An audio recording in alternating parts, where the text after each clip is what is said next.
Did you also hear Alhaji Yagbaji, the Minister of Defense, say that they never got the $1 billion required for the equipment? Did you ever hear that? What kind of government is that? No. Eh? I asked if you heard. I not engaged with its own national assembly or other tiers of government. Did you hear? Which means they've been lying to Nigerians. Did you hear that they did not?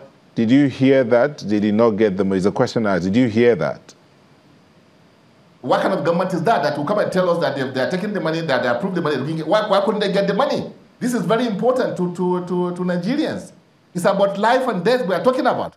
What are they doing with all the billions that they have in that case if we don't have the money? Why? Why can't you have the money? You're supposed to have the majority in the National Assembly. You're supposed to, you are the one in the executive. So what else do you need? Alhaji Yagbaji, you know, you said something. You said something. You said, what kind of government is that? Okay, you also said earlier that this is a simple problem. Do you understand the magnitude of this situation? Simplify it so. What situation? The Boko Haram situation? Yes, you say it's a simple situation. Yes. Yes. Why do you say it's a simple situation where you have an army? This is a country that has an army that anywhere in this world, can stand, tall. Very professional. What is happening? That's the question I'm asking. So all these people that we have, the thousands that we have, the billions we are spending on this army, what is happening that they cannot attack, just a localized problem? This is not a Nigerian, a nationwide problem. So, it used to be, maybe it wanted to be, but I can give them one credit that they've localized it. More so, they should have to liquidate it. Are you also looking at the other? The Boko Haram is as active as they were in the Northeast, killing people. Are you also a few days ago, they went and they raided a village, killed innocent lives. But are you also looking at the other side of this? Because at one time, a certain government they said there are different kinds of Boko Haram. There's a political Boko Haram, there's a religious Boko Haram. Are you looking at the other sides of this Boko Haram situation as well? Are you taking it all holistically? I cannot, I look at it that is something that is within those who are trained in the act of warfare.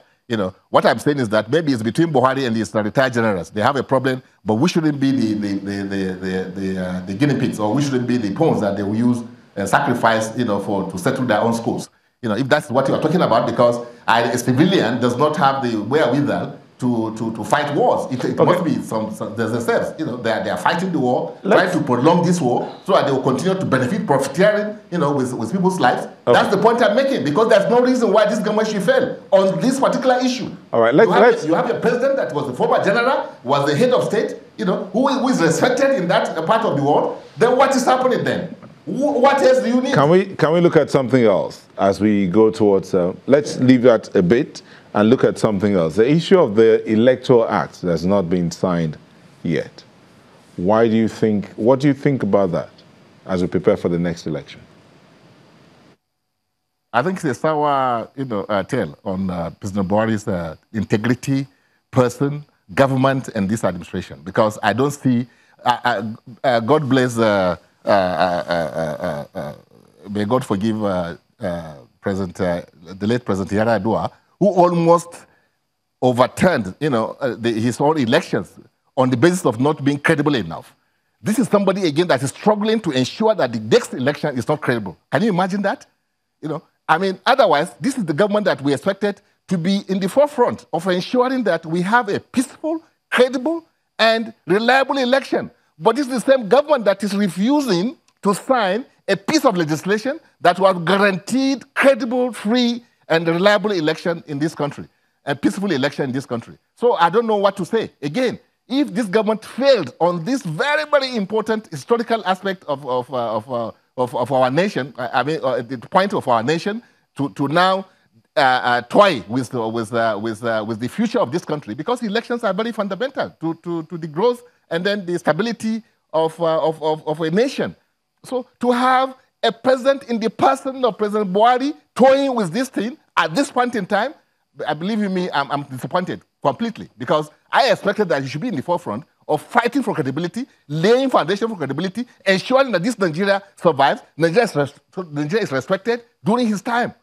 So what is it again? Do you want to prove that you want to run in an election that is not credible? That the foundation is not credible. Mr. Yagbaji, the rules are Mr. not, Yagbaji, if you just allow me to come in here, because I just want to ask you this very direct question, because we understand that there are options also if the president shouldn't sign that amendment bill. Remember, it has been to him about 3 times. This is the 4th time that it's with the president.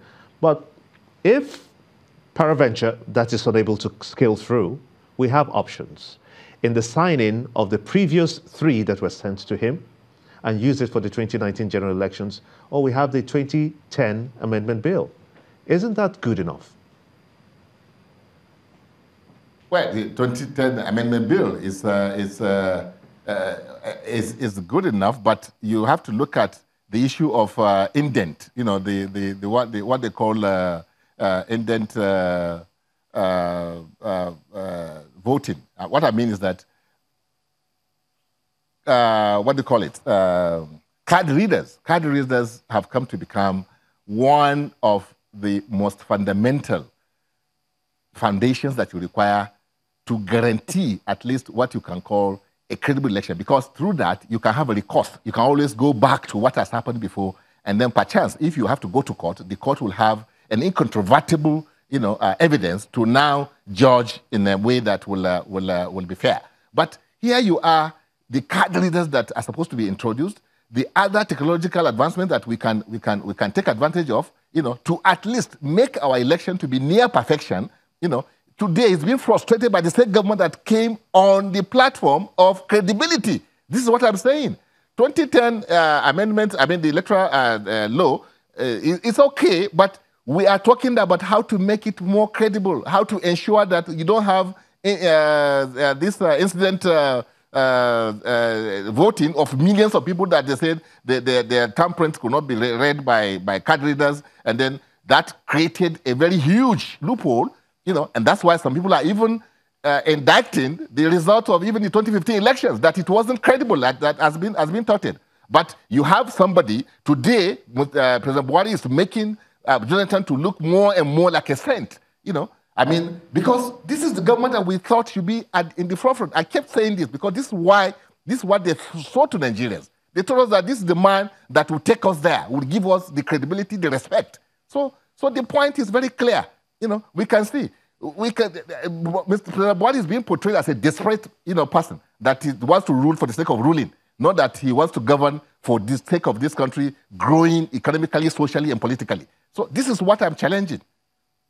And the handlers of Mr. President Buhari should please, be kind to him, so that history will be kind to him, so that he will not be recorded in the history on the wrong side of the history.